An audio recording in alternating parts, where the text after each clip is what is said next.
Hello बच्चों, आज हम स्पर्श भाग 2 कक्षा 9 का पाठ पढ़ेंगे। रहीम के दोहे का भाग 2। इससे पहले वाले वीडियो में हमने आगे के 6 दोहे पढ़े थे। अब आज हम उसके आगे के दोहे पढ़ेंगे। तो बच्चों हम पढ़ते हैं जो हमारा 7वां दोहा है। नाद रीज तन देत मृग, नर धन देत समेत, ते रहीम पशु से अधिक, रीझस कछु ना देत। मतलब इस दोहे में जो रहीम है वो कह रहे हैं कि नाद यानी संगीत ध्वनि को सुनकर, रीझ को मतलब सुनकर प्रसन्न होकर, तन देत मृग मतलब जो हिरण है, मृग है, वो अपना शरीर तक निछावर कर देता है। नर धन देत समेत, नर यानी मनुष्य है, धन यानी देता है, समेत यानी साथ में, ते रहीम पशु से अधिक, रीझस कछु न दे। तो उन्होंने कहा है कि कुछ लोग जो वो लोग पशु के समान होते हैं, जो मतलब किसी के ऊपर प्रसन्न होकर उसे कुछ भी नहीं देते। मतलब प्रसन्न तो होते हैं लेकिन कुछ नहीं देते। जब पशु है वो अपना मतलब सोचिए कि अपना शरीर तक निछावर कर दे रहा है, और जो मनुष्य इस तरह नहीं करते हैं वो पशु से भी निम्न समझे जाते हैं। तो दोहे में कह रहे हैं यहाँ पर कवि कि यहाँ पर कवि ने स्वार्थी मनुष्य के बारे में बताया है कि, और उसे पशु से भी बदतर कहा है कि वो पशु से भी बदतर है। हिरण एक पशु होने पर भी मधुर ध्वनि से मुग्ध होकर अपने मतलब होकर शिकारी को अपने सब कुछ न्यौछावर कर देता है। नाद यानी ध्वनि सुनकर प्रसन्न हो जाता है और शिकारी के पास चला आता है और अपने आप को न्यौछावर कर देता है। जैसे कोई मनुष्य कला से प्रसन्न हो जाए और तो फिर वह धन के बारे में नहीं सोचता।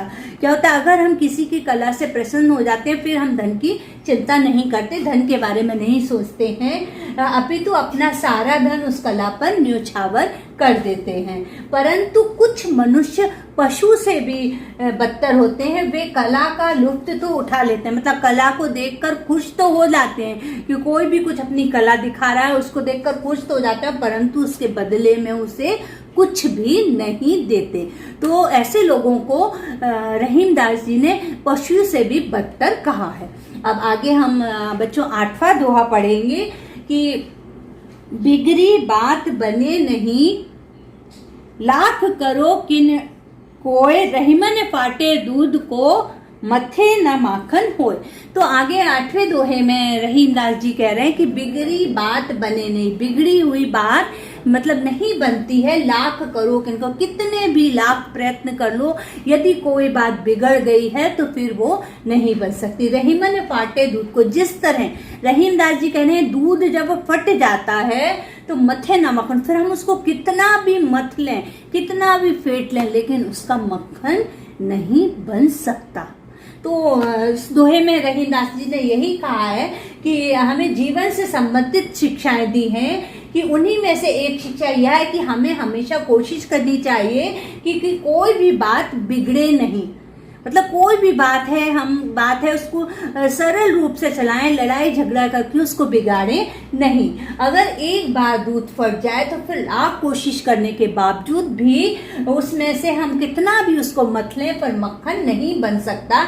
ठीक उसी प्रकार अगर एक बार कोई बात बिगड़ जाए तो हम उसे पहले जैसी ठीक कभी नहीं कर सकते। इसलिए बात बिगड़ने से पहले हमें उसे संभाल लेना चाहिए। जब देखिए, अगर हम सोचते हैं कि कभी आपस में बहस हो जाती है हमारी दोस्तों से या किसी से भी, तो हम क्या करना चाहिए, किसी एक को चुप हो जाना चाहिए, उस बात को संभाल लेना चाहिए। अगर कोई एक भी चुप हो जाता है तो देखिए बहस फिर आगे नहीं बनती। तो क्या होता है, लड़ाई झगड़े का अंत कुछ भी अच्छा नहीं होता। इसलिए हमें कोई भी बात को बिगड़ने नहीं देना चाहिए, उसे पहले ही रोक लेना चाहिए, जिससे कि हमारे संबंध वैसे ही अच्छे और मजबूत बने रहें। अब इसके बाद बच्चों हम आगे पढ़ेंगे, 9वां दोहा पढ़ेंगे कि रहीमन देखी बड़ेन को, लघु न दीजिए डार, जहां काम आवे सुई, कहाँ करे तलवार।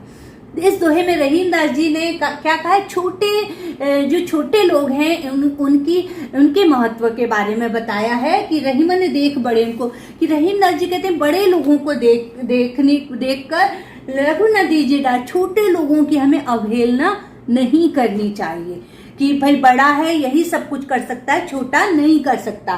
क्योंकि जहां काम आवे सुई कहाँ करी तलवार, मतलब जहां सुई का काम होता है वहां सुई अपना काम कर सकती है, उसका काम तलवार नहीं कर सकती। तलवार आकार में बड़ी होती है और सुई छोटी होती है, लेकिन देखिए जो सुई का काम है वो तलवार नहीं कर सकती। तो हर चीज मतलब हर लोगों का, बड़े लोगों का और छोटे लोगों का अपना अपना महत्व होता है, इसलिए बड़े लोगों को देखकर छोटों की अवहेलना नहीं करना चाहिए। तो रहीम जी हमें दोहे में उन्होंने जो हमें ज्ञान दिया है उसे हमेशा हमें याद रखना चाहिए कि पूरी जिंदगी हमारे काम जो ये दोहा आएगा, ये सीख हमारी पूरी जिंदगी काम आएगी। रहीम जी के अनुसार हर वस्तु या व्यक्ति का अपना महत्व होता है, फिर चाहे वह छोटी हो या बड़ी हो। हमें कभी भी किसी बड़े व्यक्ति या वस्तु के लिए छोटी वस्तु या व्यक्ति की उपेक्षा नहीं करनी चाहिए। जैसे कि मैंने आपको बताया कि कभी भी छोटे लोगों की उपेक्षा नहीं करनी चाहिए। कभी कहते हैं कि जहाँ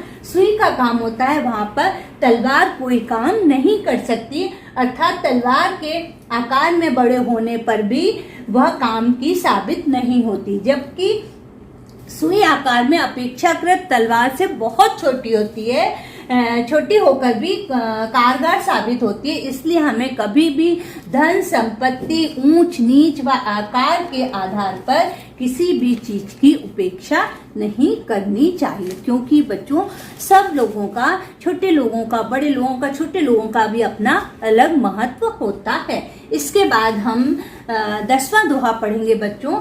रहीमन निज संपत्ति बिना कौन विपत्ति सहाय, बिन पानी जो जलज को नहीं रवि सके बचाए। बच्चों इस दोहे में रहीम जी ने कहा है कि निज संपत्ति, निज यानी अपनी, संपत्ति यानी धन दौलत। यदि हमारे पास अपनी खुद की धन संपदा, धन दौलत नहीं है तो कौन विपत्ति सहाय, तो कोई भी विपत्ति यानी मुसीबत में हमारी सहायता करने के लिए नहीं आता। यदि हमारे पास खुद की अपनी धन दौलत संपत्ति नहीं है तो विपत्ति के समय हमारी कोई भी हमारी सहायता करने नहीं आता। बिन पानी जो जलज को, जैसे कि जलज यानी होता है बच्चों फूल, किसका फूल, कमल का फूल। कमल का फूल किसमें खिलता है, पानी में। कमल का फूल पानी में खिलता है और यदि सोचिए आप उसको पानी नहीं मिले, कमल के फूल को पानी नहीं मिले, नहीं रह भी सके बचाए, तो सूरज का प्रकाश भी उसे बचा नहीं सकता। भले ही सूरज उसको कितना भी अपना प्रकाश दे, लेकिन पानी के बिना कमल को सूरज बचा नहीं सकता। तो इस दोहे में कवि ने हमसे कह रहे हैं कि जब मुश्किल समय आता है तो हमारी खुद की संपत्ति, मतलब हमारी खुद की जो धन दौलत है, हमारी संपत्ति है, वह हमारी सहायता करती है। इसीलिए बच्चों कहा गया है ना कि हम थोड़े थोड़े पैसे बचा कर रखते हैं, फिक्स करके रखते हैं, बैंक में जमा करते हैं। क्यों करते हैं कि कभी जब हमारे पर मुसीबत आएगी, कुछ काम आएगा, तब ये पैसे हमारे काम आएंगे, है ना। इसीलिए हम थोड़ा थोड़ा जमा करके अपने पास पैसा रखते हैं। दूसरा, कोई हमें उस विपत्ति से नहीं निकाल सकता। कोई भी देखिए जहां पर कष्ट आता है, विपत्ति आता है, तो थोड़ी से समय के लिए कोई आ जाएगा, लेकिन कोई हमारी सहायता करने के लिए उस समय नहीं आता। जिस प्रकार पानी के बिना कमल के फूल को सूर्य जैसा तेजस्वी भी नहीं बचा सकता। सूर्य है, सूरज है, उसमें कितना तेज है, लेकिन पानी के बिना वो भी जल को बचा नहीं पाता और वह क्या होता है, मुरझा जाता है। उसी प्रकार बिना संपत्ति के मनुष्य का जीवन निर्वाह हो पाना असंभव है। इसलिए हमें जो पैसा है, इंसान जो कमाता है, उसको थोड़ा थोड़ा भाग हम इसीलिए जोड़कर रखते हैं कि जब हमारे ऊपर कोई विपत्ति आएगी या मुसीबत आएगी तो वो हमारे काम आए। तो क्या होता है, वो पैसा होगा तो दूसरे लोग भी हमारी थोड़ी सहायता करेंगे, नहीं तो कोई हमें हमारी सहायता करने नहीं आएगा। अब बच्चों इसके बाद हम लास्ट दोहा पढ़ते हैं। रहीमन पानी राखिए, बिन पानी सब सून, पानी गए न उबरे, मोती मानुष चून। देखिए इस दोहे में पानी के महत्व के बारे में रहीम दास जी कितनी अच्छी तरह बता रहे हैं कि रहीमन पानी राखिए, बिन पानी सब सून, कि पानी की हमें उपयोगिता बताइए कि पानी के बिना हमें पानी को क्या करना चाहिए, पानी के महत्व को समझना चाहिए, पानी को बचाना है। बिन पानी सब सून, पानी के बिना कुछ भी सब सूना है, कुछ भी नहीं हो सकता पानी के बिना। पानी गए न उभरे, यदि पानी नहीं है तो पानी के बिना कौन लोग नहीं उभर सकते?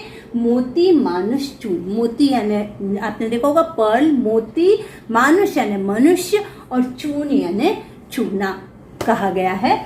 तो इसमें क्या है कि देखो तीनों चीजों के लिए हमें पानी की आवश्यकता पड़ती है। मोती है वो भी जब पानी में होगा तभी मोती उसमें से निकलेगा। दूसरा मनुष्य है, मनुष्य को भी देखिए पानी, और चूना है उसको भी पानी की जरूरत पड़ती है। चूने को पानी में चूने को मिलाया जाता है। तो रहीम जी ने दोहे में जीवन के लिए जल के महत्व के बारे में बताया है। उनके अनुसार हमेशा पानी को बचाकर रखना चाहिए।